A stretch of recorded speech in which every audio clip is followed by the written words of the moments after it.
amigos, bienvenidos nuevamente al canal. Hoy volvemos con Letreando en el canal y hablamos de Riña de Gatos, una novela con la que me he divertido muchísimo en los últimos días. Hoy en el canal.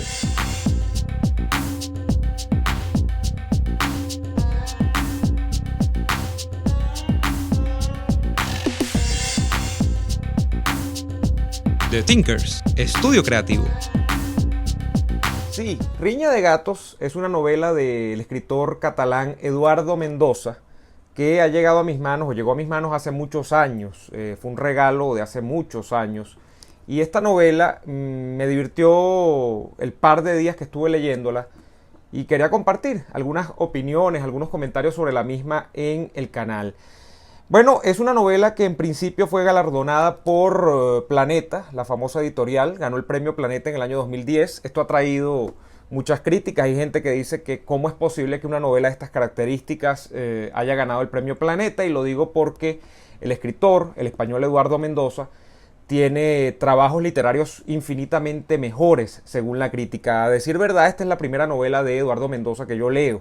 Ahora me ha dado ganas de buscar todas las demás que ha escrito.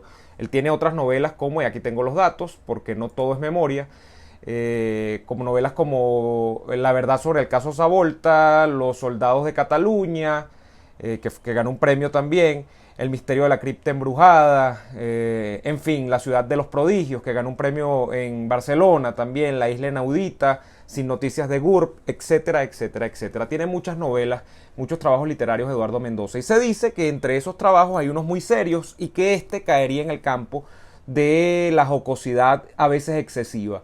¿De qué va Riña de Gatos y por qué me gustó tanto? Riña de Gatos es una novela que, como lo dice el subtítulo acá, cuando habla de Madrid 1936, es una novela ambientada en la ciudad de Madrid en el año justamente 1936, de allí este subtítulo.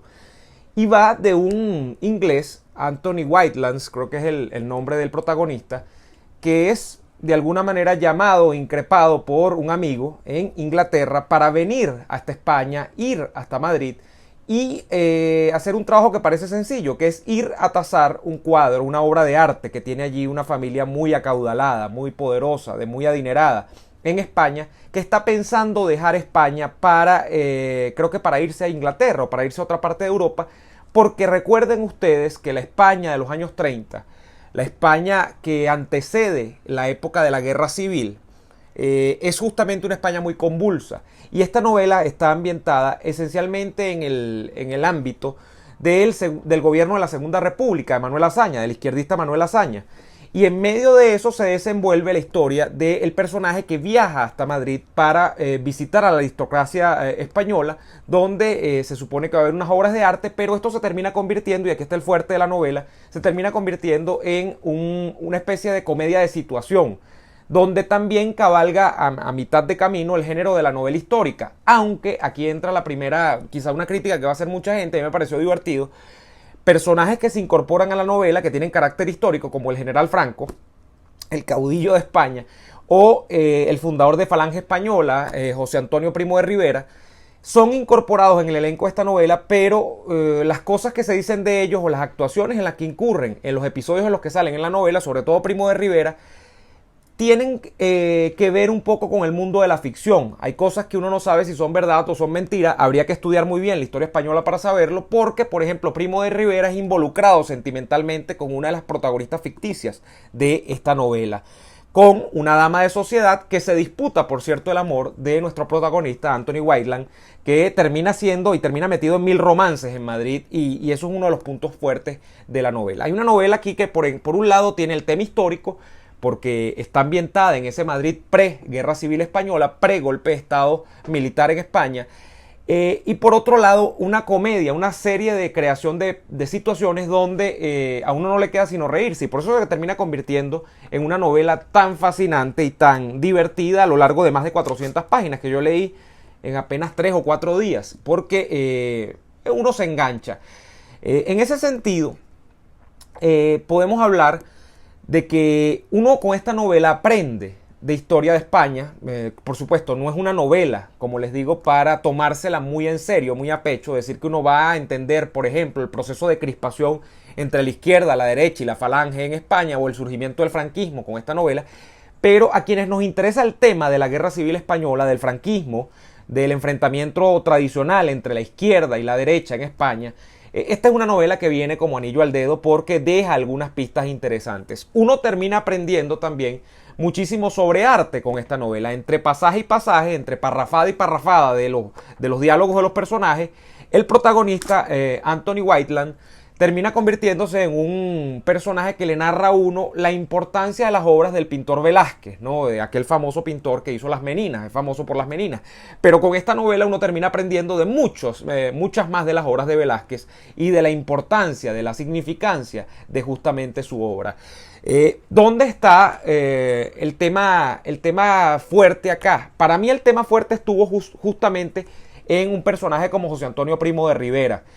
De hecho, luego de que yo termino de leer la novela, me involucré mucho en el interés de la fundación de Falange Española, del falangismo, y me he puesto incluso a leer cosas por allí por internet, a ver documentales, a escuchar entrevistas, a ver mesas redondas, tertulias que se hacen sobre todo en España sobre la figura histórica de Primo de Rivera. Primo de Rivera es una de esas figuras que, además de que muere en medio del proceso de la Guerra Civil, muere encarcelado porque lo fusilaron. Es como una figura de la que luego se hace el franquismo y que el franquismo utiliza como simbolismo en medio de un fenómeno político que ya parecía haberse acabado, porque con la muerte de Primo parece que Falange toma un destino que no es quizá el que quería su fundador. Eso es un tema mucho más largo de discutir acá.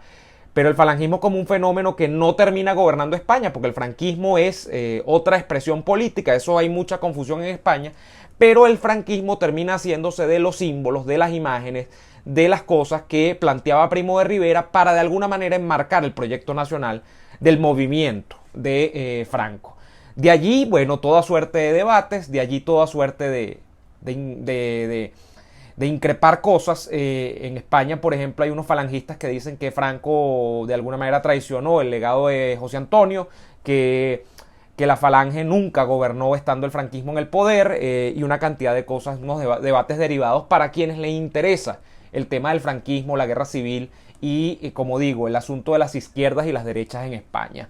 Esta es una novela que yo, revisando la crítica en internet, he visto críticas muy fuertes. Han dicho que es un trabajo mediocre del autor, que es un autor que ha dado mejores trabajos. A mí me gustó mucho, pero sí siento que el punto de crítica que se le podía hacer, y aunque no he leído, como les he dicho, las novelas anteriores, el punto de crítica está en los personajes. Hay personajes que son muy flojos, que se asoman y entran con mucha fuerza al principio de la trama. Por ejemplo, una de las damas, estas aristócratas de las que termina enamorado nuestro protagonista, que luego se disuelven, dan risa por ratos, pero que luego se disuelven, y que hacia el final de la novela hay un problema con que se diluye la trama.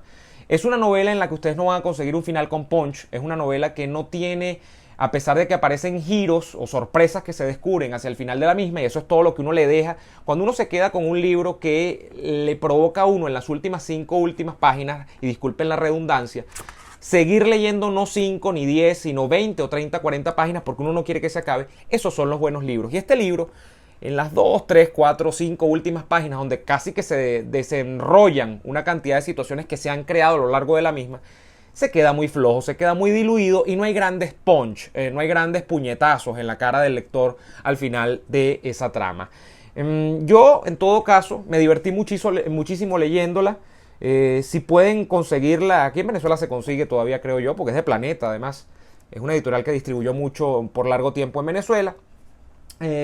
Bueno, léanla. Si son españoles, tienen familia española, les interesa saber de dónde viene un añejo debate en España, que es entre franquistas, antifranquistas, de dónde sale la falange y cómo además aquí se juega. A mí me gustó mucho cómo se juega con el fenómeno constitutivo de la falange y los mítines, y además el perfil socioeconómico de cada uno de los actores beligerantes dentro de la política española en los años 30, de la izquierda, de la derecha, y de esa cosa que se pretende vender como una tercera vía, que es el falangismo, que no es propiamente un movimiento fascista, pero aquí se habla de todos esos simbolismos repito, con dosis de cosas históricas, o sea, que tienen asidero en la realidad, y con dosis de exageraciones propias del mundo de la literatura, de la ficción, que por supuesto buscan aderezar el panorama para que los lectores se enganchen más con la historia y con la trama de los personajes. Pero bueno, ha sido un libro muy grato de leer. Por allí voy a estar volviendo con nuevas reseñas de libros. A mí me ha gustado muchísimo, me ha divertido por ratos y me ha dejado sobre todo la idea de buscar más obras de Eduardo Mendoza, este escritor catalán, repito, nacido en el año creo 43 en Barcelona, en España, o al menos en Cataluña, y me ha dejado además con el sabor de boca de que si la crítica tradicionalmente dice que es una obra decepcionante por el perfil y el nivel de la pluma de Eduardo Mendoza, seguramente voy a estar buscando esas otras novelas que son literariamente superiores a Riña de Gatos, Madrid 1936. Sin mucho más que decirles, agradeciendo a la gente que se suscribe a Patreon, patreon.com/neoadolfo, para ver esencialmente el contenido que hago a propósito de temas políticos, pero también los reviews, las revisiones de cosas interesantes que planteo por acá, y agradeciendo a la gente que se suscribe al canal, que activa la campanita, que le da like a los videos y que comparte los contenidos en sus redes sociales. Me despido y les digo hasta la próxima.